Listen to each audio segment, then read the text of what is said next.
It's a double boom weekend for the Bruins and UCLA football. Let's take you through the recruiting process, why these guys committed, and why they're important for UCLA football. 23, 24, let's get it with Locked On UCLA. You are Locked On UCLA, your daily podcast on the UCLA Bruins. Part of the Locked On Podcast Network, your team every day.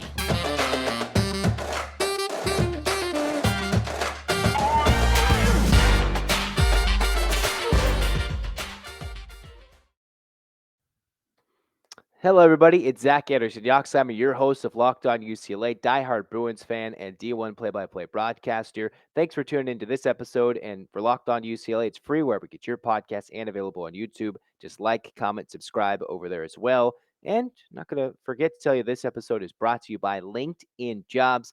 You can hire qualified candidates more efficiently, match those open roles with people who have the skills, values, and experience to help achieve your 2023 goals. Post your job for free at linkedin.com/lockedoncollege. Terms and conditions apply. And just like with LinkedIn Jobs, you can find ways to match open roles. Chip Kelly's been doing that through the portal. 15 transfers in for UCLA in the class of 23, which was the latest. Boom, on Saturday over the weekend. They got one Sunday, but we're talking first on Saturday for the class of 23. Got that Ethan Young, boom, boom, boom, double boom weekend. And UCLA got a big one. 6'4", 300-pound defensive lineman, former Oregon Duck, because the Bruins can't get enough of the Ducks this year.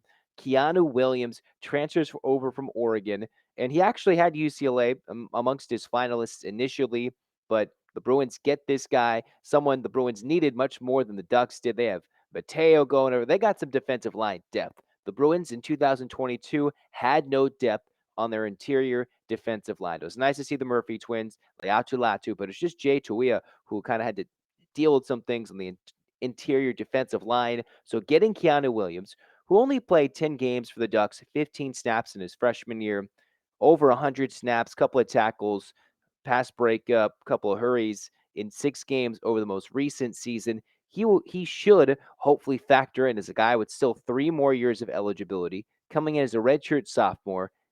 A big boy on the line should help UCLA fill in with the role nicely. Recently had to decide between UCLA and Ole Miss between his final two, so nice to see the Bruins beat out an SEC school, of course, starting the West Coast. For a Clovis kid, nice to get him and bring him over for UCLA. So he's going to be able to enroll in spring ball because he's going to enroll in the spring quarter.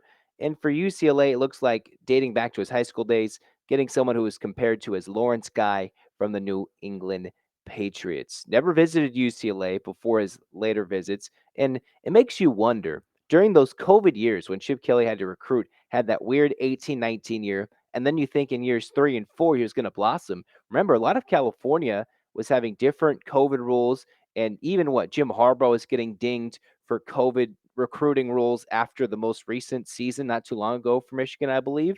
So for Chip Kelly, one wonders maybe why we're not seeing as much growth as all Bruins fans have wanted from years 3 and 4 heading into year 5. You wonder how much of it is attributed to COVID for UCLA and having these guys not come visit campus or not being able to get as many official or unofficial visits, and wondering, hey, why couldn't UCLA get these guys around the first time?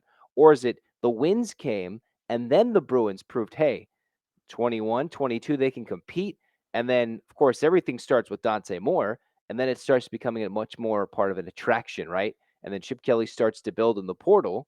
Well, that's a reason why now they got Keanu Williams. Even without a defensive line coach, he had a relationship with a UCLA now linebackers coach. He was a former coach at Washington when Washington tried to recruit Keanu Williams. Remember, I've talked to college coaches before as a D1 play-by-play broadcaster, and one of the biggest things someone said to me going out recruiting, a college coach I talked to fairly recently, it's all about relationships. It's about building relationships. And we didn't think Chip Kelly could do that, at least now with the high school kids coming out recently. But getting his coaches out there, especially this last week, they were going out hammering the high schools, trying to get class of 24 and beyond kids interested in UCLA, saying, hey, this is a destination. Cody Whitfield came in and already dropped an offer pretty much in the first day. He was a UCLA DB's coach officially, the most recent secondary hire for the Bruins. So without a defensive lines coach, the Bruins went out. Williams was a top target. They knew they needed some interior defensive line help, and to pair with what they've got up front, maybe the Bruins can have a strong defensive line, one that can be fairly competitive in 2023 for a roster that we didn't think would be all too competitive with all the veterans, all the seniors, COVID seniors, fifth, sixth, whatever senior year they were. The COVID years extended a lot of UCLA careers, and the portal can help make the Bruins fill those roles maybe even better than they did in 2022. And the Bruins could very well be interesting defensively. This is their fourth defensive transfer. You remember you have Femi Oladipo coming from Cal, filling up the linebacking role. You have Jordan Anderson, the safety they got earlier from Bowling Green. And then you have Jake Heimlicher, the grad transfer, another defensive line product coming over as an FCS to FBS transfer. He was the first of the transfer portal gets coming as a grad transfer from Penn. So the Bruins slowly building guys from the portal. And I think Cody Whitfield threw an offer out there in terms of someone to the secondary. I believe it might have been a JUCO kid. So for the Bruins, they're kind of picking their pieces in the portal and slowly making this roster fairly intriguing defensively. We already know what the offense looks like. I've already made an episode about how intriguing the offense is. So it makes you wonder, can this defense slowly be built to something fairly competitive? What they have coming back with what? John Vaughns. You have a Jalen Davies in the secondary. Or maybe Anderson can kind of man everything as a safety in the back. Can they go steal a late cornerback that's out there in the class of 23? Are those all possibilities to round out what is turning into a nice class of 23? Those are all questions that we have to wait until recruiting is said, done, and over, and everything is officially signed, sealed, and delivered. But again, Keanu Williams, 6'4", defensive lineman, forced defensive transfer, 15th transfer since the end of the regular season. Chip Kelly is still going out there and hitting the portal hard. So again, makes you wonder, how much did COVID affect Chip Kelly's recruiting the last couple of years? And how much did, well, nobody wants to give DTR credit. In some minds, he fell a little bit short, kind of being the vocal leader for a team that was transitioning from, a couple wins, Chip Kelly going from what it was in 18 to now. Maybe this is where the program always was going to build in a slow burn, or maybe it just took some time doing the recent pandemic. Whatever it is, UCLA has now built themselves into a true portal destination. And now they're starting to get some defense, which all you guys were requesting all in the comments, all on social media. They've got some defense, and now they're going to go get, and as they have been, starting to beef up on the offensive line to prepare for the Big Ten. And before we get to that, we're going to tell you more about FanDuel. FanDuel, well, the only app you need at your Super Bowl party is FanDuel, America's #1 sports book. We're really excited about our new sports betting partner for Locked On because they're the #1 sports book in America. If you're new to FanDuel, it's even better. So many great features that make betting on sports fun and easy. Download the FanDuel now so you can bet on Super Bowl 57 with a no sweat first bet. What is that? You'll get up to $3,000 back in bonus bets if your first bet doesn't win. FanDuel lets you bet on everything from the money line to point spreads to who will score a touchdown. The app is safe, secure, super easy to use. Best of all, you can get paid for your winnings instantly. So join FanDuel today at FanDuel.com/lockedon to claim your no sweat first bet on Super Bowl 57. That's FanDuel.com/lockedoncollege. Make every moment more with FanDuel, the official sportsbook partner of the NFL and of us here at Locked On. Cruising on over to segment 2 of Locked On UCLA. I said it was a double boom weekend, a later Sunday night get. UCLA got their second recruit of the class of 24, which is interesting considering a couple weeks ago the Bruins got their first commit. It was defense, Christian Dunbar Hawkins coming for the Bruins. And now they got one Joshua Glanz, class of 24. Chula Vista Eastlake is where he's from. 6'6", 270 is an offensive lineman, offensive tackle who just took an unofficial visit over the weekend for the Bruins, and then has been around UCLA, I believe, 3 visits, even camped with the Bruins when I read, I believe, from Greg Biggins over the evening from 24/7 Sports. And the Bruins, the most recent summer, offered this big offensive lineman. So you can see the Bruins have had some blow plug and plays. You have Spencer Holstedge coming in, Kadir Kunta, Caleb Walker. Those are guys coming through the portal, JUCO, grad transfer, and another one coming for Purdue in the class of 23. Not all those guys will be returning in 2024, which means UCLA says, all right, big 6'6 product who needs to fill out. But it seems like from what Glanz brought, there are 7 different Pac-12 teams, from what I counted, who were recruiting him, including Tennessee from the SEC and San Diego State as well. A left tackle, and again, what was UCLA missing this year? A left tackle. They went and got Kadir Kunta. So maybe he's not going to start as necessarily as a freshman going into the Big Ten. Boy, are the Bruins hitting hard when it goes to Big Ten recruiting. Looks like one, defense. Chip Kelly's heard the cries, know what he needs. If you're going to go compete in the Big Ten, you can score, and that's going to be fun. But you can't let those crappy teams with bad offenses score on you. You need an elite defense. And I'm not saying Dunbar Hawkins is going to lead that charge initially, but your first commit defense and knowing how those teams in the Big Ten are big, physical, can get to the trenches in those cold weather cities late during the season. You have to be able to be physical up front. You go get a 6'6 kid who said, quote, loved the direction the program was heading, kind of a paraphrase quote there, and saying, all right, this is what UCLA is building. How much of it has started from one, these last 2 seasons, slowly winning, the move to the Big Ten, not even shying away as a SoCal kid saying, hey, he's not afraid to go play in the Big Ten. He felt UCLA was his home with his academics, the location.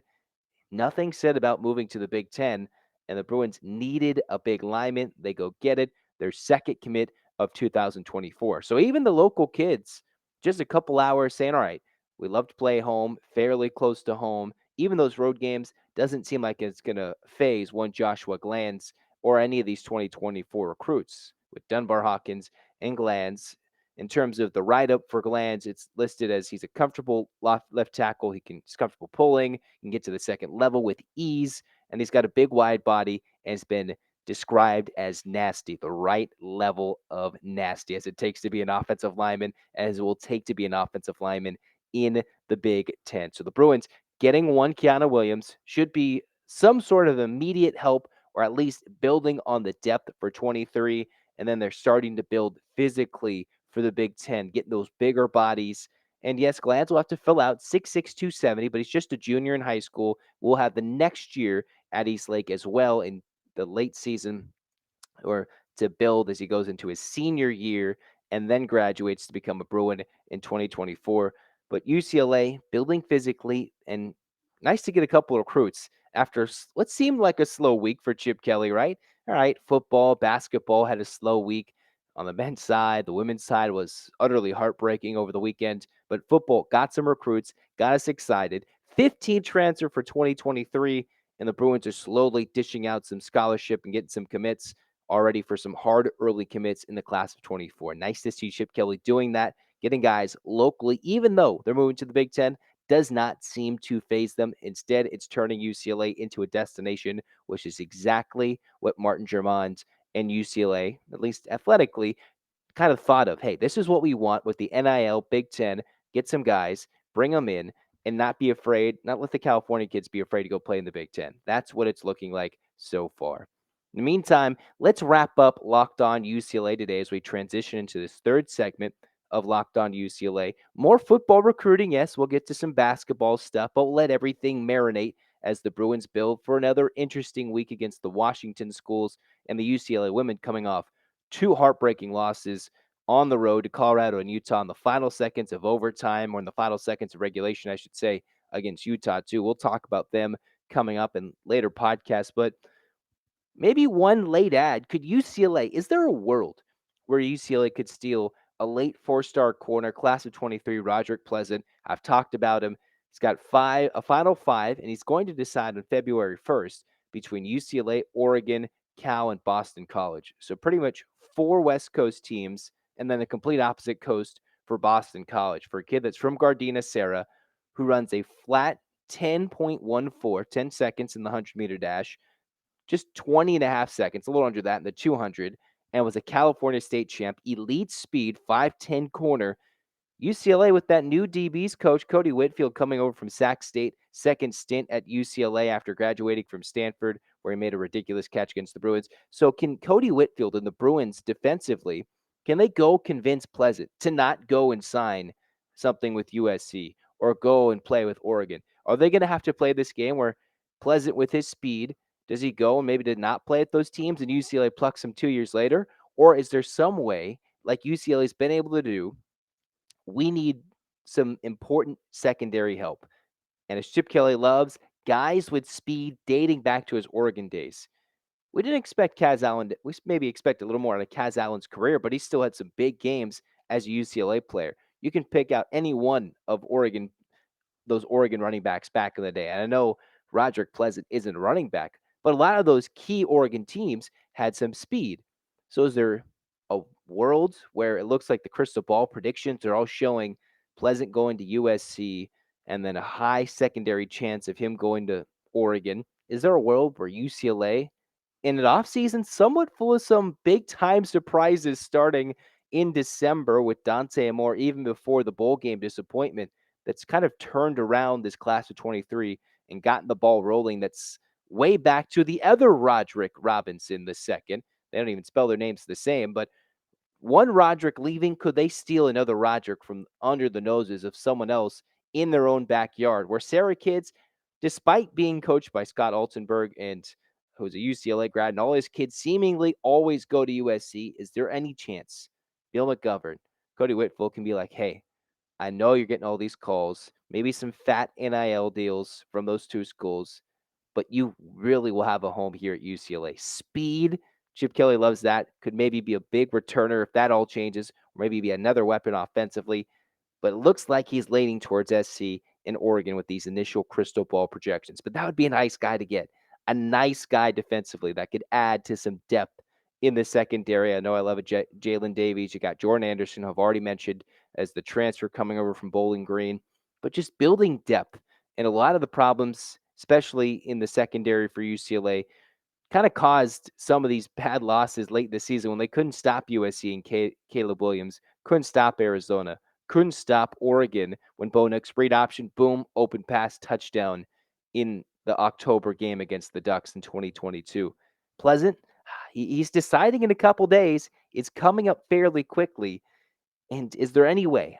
I'm not entirely sure, but if they could make one last surprise, if there could be a late wish, I guess it's too late for a holiday Christmas list because we're practically in February and well past everything, right? But if they could they pull one surprise? I'm not thinking so, but that would be a nice one to get. They got Keanu Williams. Maybe they're looking. Whitfield was with that big, I think the JUCO transfer DB he offered, probably looking past Pleasant initially. So that makes me think he's going elsewhere. But that would be one fun last surprise for UCLA to get in an offseason, kind of full of surprises. Every little hole they've plugged that's been open offensively, special teams, kicker, punter. They got quarterbacks. Well, we'll go get two of them.